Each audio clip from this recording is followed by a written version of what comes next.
कुंभ के दौरान भोर होते ही जब राजसी स्नान का वक्त होता है तो सबसे पहले नजर नागा साधुओं पर जाती है, जिनके शरीर पर राख पुती होती है और कपड़े होते हैं सिर्फ गेंदे के फूलों की मालाएं। वे अपने भाले, त्रिशूल और तलवारें ऊंची उठाकर गंगा नदी की ओर दौड़ते हैं और पवित्र जल में कूद पड़ते हैं, जो अमरता का अमृत है।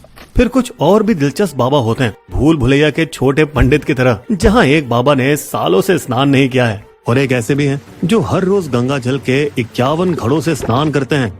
एक चाय बाबा भी हैं जो सिर्फ चाय पर जिंदा रहते हैं। तो एक पर्यावरण के प्रति जागरूक अनाज वाले बाबा हैं जो अपने सिर पर फसल उगाते हैं। एक महाकाल गिरी बाबा हैं जिनका बायां हाथ पिछले 5 सालों से हवा में उठा हुआ है। तो यहाँ एक बाबा और है जो 3 सालों से एक पैर पर खड़े हैं। एक और है बहुत ज्यादा पढ़े लिखे IITN बाबा जो प्रख्यात IIT बॉम्बे से पास आउट है। और कुछ भोकाल वाले बाबा भी हैं जो सोने की चेन पहनते हैं और शानदार कारों में कुंभ आते हैं, जैसे रोल्स रॉयस, मर्सिडीज बेंज और ऑडी Q7।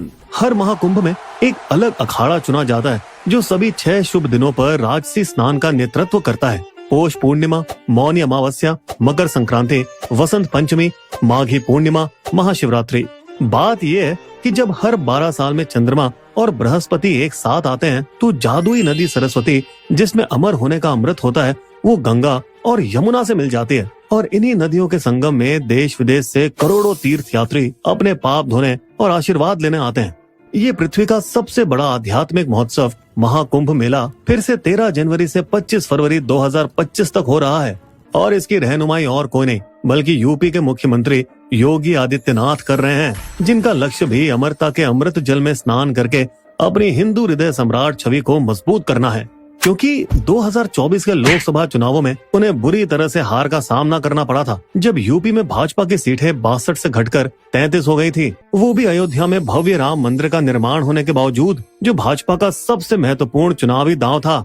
ऐसा माना जाता है कि ओबीसी और SC/ST जो राज्य की 73% जनसंख्या का हिस्सा है, वो योगी सरकार से बेहद हताश होकर अखिलेश यादव के नेतृत्व वाले इंडिया गठबंधन को 83 सीटों पर जिताया था, जिस वजह से बड़े भाई मोदी शाह ने पार्टी के खराब प्रदर्शन का पूरा जिम्मा योगी पर डाल दिया। हालांकि योगी का पलटवार था कि उम्मीदवारों को तो बड़े भाइयों ने ही चुना था। दोस्तों, अगर अंदर की खबर बताएं तो अमित शाह अपने प्रधानमंत्री बनने के सपने में योगी को सबसे बड़ी रुकावट मानते हैं। लेकिन हमारे योगी, जो खुद देश की सबसे ऊंची सत्ता की कुर्सी हासिल करना चाहते हैं, वो RSS प्रमुख मोहन भागवत से करीबी रिश्ते होने के चलते अपनी सीट बचा गए, जिन्होंने योगी को मुख्यमंत्री पद पर बिठाने में अहम भूमिका निभाई थी। और आखिरकार लोकसभा चुनावों के बाद हुई बंद दरवाजों के पीछे की बैठक में योगी को दूसरा मौका दिया गया। लेकिन योगी आदित्यनाथ ने दूसरे मौके का फायदा शानदार तरीके से उठाया और महाकुंभ 2025 के लिए वो क्या कर रहे हैं ताकि वो अपनी विरासत का झंडा लहरा सके। योगी जमकर मेहनत करने लगे। उन्होंने 13 चुनाव रैलियां और 2 बड़े शो कर डाले,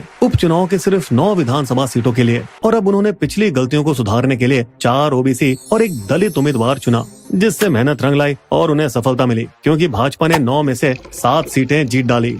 लेकिन भैया, चैन की नींद तो योगी को अब भी नसीब नहीं हुई, क्योंकि वो बड़ी मछली की फिराक में थे, यूपी की सत्ता की कुर्सी पर बने रहना, जिसका मुख्य रास्ता 2025 के महाकुंभ से होकर जाता है। वो ब्रांड यूपी को पूर्व मुख्यमंत्री अखिलेश यादव से बेहतर बनाना चाहते हैं, जिनके 2013 के महाकुंभ के सफल आयोजन ने उन्हें हार्वर्ड बिजनेस स्कूल में भाषण देने के लिए पहुंचा दिया था। दोस्तों, यहाँ हमारे योगी के 3 लक्ष्य हैं। पहला, अपनी हिंदू पहचान को मजबूत करना। दूसरा, राजनीतिक फायदा उठाना। और तीसरा, महाकुंभ के बड़े आयोजन से खुद को अच्छा मैनेजर दिखाना, जिससे वो यूपी की GDP 25 लाख करोड़ से 2029 तक $1 ट्रिलियन यानी करीब 85 लाख करोड़ रुपए तक पहुँचाना चाहते हैं।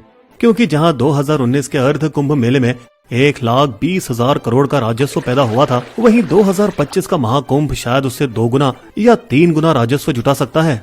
पर दोस्तों, यहाँ राजनीतिक फायदा भी तो होना चाहिए ना। इसलिए योगी महाकुंभ में जूना अखाड़े के 71 SC और ST साधुओं को महामंडलेश्वर का प्रतिष्ठित पद देंगे। इसके अलावा उन्होंने श्रृंगवेरपुर धाम, जो प्रयागराज से 35 किलोमीटर दूर गंगा के किनारे बसा है, उसका भी पुनः निर्माण किया है, ताकि OBC नाविक समुदाय के केवाती राजा निषाद राज गुआ को सम्मानित किया जा सके, जो वहाँ के निवासी थे। ऐसा इसलिए क्योंकि धार्मिक पुस्तकों में कहा गया है, जब भगवान राम, लक्ष्मण और सीता अपने वनवास के दौरान वहाँ एक रात रुके चुके थे तब निषाद राज ने खुद नाव चलाकर उन्हें अगले दिन गंगा पार करवाई थी। उसी बात का स्मरण करते हुए भगवान राम और निषाद राज की गले लगते हुए 51 फीट ऊंची मूर्ति लगाई गई है। यहाँ 50,000 से ज्यादा मजदूरों ने दिन रात मेहनत की ताकि 4,000 हेक्टेयर का एक टेम्पररी जिला महाकुंभ नगर तैयार हो सके।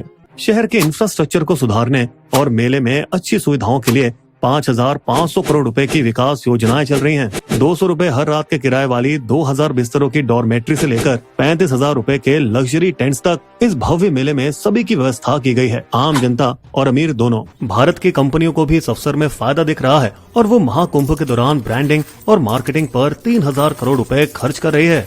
HUL, Coca Cola, ITC, Bisleri, Parle, Dabur, Paytm और इमामी जैसी कंपनियां अपने स्टॉल लगा रही हैं। योगी अपनी छवि को एक दिव्य महाकुंभ के मुखिया के रूप में मजबूत करने के लिए इतनी मेहनत कर रहे हैं। उनकी सरकार ने महाकुंभ को कवर करने के लिए कई समाचार एजेंसियों के संपादकों को 70 स्टोरी के आइडिया दिए हैं। जैसे एक कहानी का आइडिया ऐसे शुरू होता है, कैसे कुंभ में पवित्र स्नान के स्वास्थ्य के लाभ से वैज्ञानिक हैरान हो रहे हैं। इसमें बताया गया है कि सरकार 1080 कल्पवासी लोगों का अध्ययन कर रही है ताकि कल्पवास का उनके शरीर की इम्यूनिटी पर प्रभाव डॉक्यूमेंट किया जा सके। लेकिन यहाँ सबसे बड़ी चुनौती CM के सामने ये है कि वे महत्वपूर्ण दिनों पर अचानक भीड़ बढ़ने को कैसे रोक सकते हैं, क्योंकि 2013 में अखिलेश के तहत हुए महाकुंभ में सब कुछ सही चल रहा था। लेकिन मौनी अमावस्या के समय, जो कि शाही स्नान का दूसरा दिन होता है, जब 3 करोड़ श्रद्धालु इलाहाबाद रेलवे स्टेशन पर जमा हो गए थे तो पुलिस को भीड़ पर काबू लाने के लिए लाठी चार्ज करना पड़ा था, जिस कारण भगदड़ मच गई। और दुख की बात तो यह है कि इसमें 36 लोग मारे गए और 39 घायल हुए।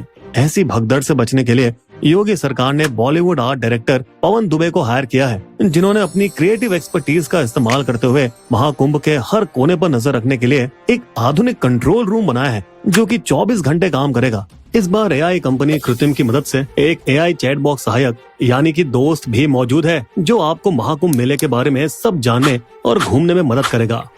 यही नहीं, सरकार ने गूगल के साथ मिलकर महाकुंभ के लिए एक गूगल नेविगेशन सिस्टम भी तैयार किया है, जो खास तौर पर तीर्थ यात्रियों को रास्ता बताएगा और पार्किंग से लेके महत्वपूर्ण स्थलों की जानकारी भी देगा। भीड़ भाड़ वाले इलाकों से बचने में मदद करेगा। और यहाँ कानून व्यवस्था को बनाए रखने के लिए महाकुंभ नगर में 56 पुलिस स्टेशन और 155 पुलिस चौकियां बनाई गई हैं, जिससे 450 मिलियन श्रद्धालुओं को संभाला जाएगा, जो कि अमेरिका और UK की कुल जनसंख्या के बराबर है। अपने 7 साल के शासन में धार्मिक प्रोजेक्ट्स जैसे राम मंदिर, गोरखनाथ मंदिर का विस्तार, गौरक्षा कानून, काशी, मथुरा, अयोध्या के तीर्थ स्थलों का इंफ्रास्ट्रक्चर और संस्कृत को बढ़ावा देने के अलावा योगी सरकार ने राज्य भर में एक्सप्रेसवे का एक नेटवर्क भी बनाया है और साथ ही कई ग्लोबल इन्वेस्टर सम्मेलन भी आयोजित किए हैं, जिनमें लगभग 40 लाख करोड़ रुपए के निवेश प्रस्ताव आए हैं, जिससे उन्हें राज्य के GDP लक्ष्य को हासिल करने की उम्मीद है। अब इन सबसे वो एक कुशल राजनेता, धार्मिक लीडर और फुर्तीले प्रशासक की 3-in-1 ऑलराउंडर छवि को लोगों को दिखा रहे हैं। और ये सब करते हुए हमारे योगी जी की नजर गड़ी है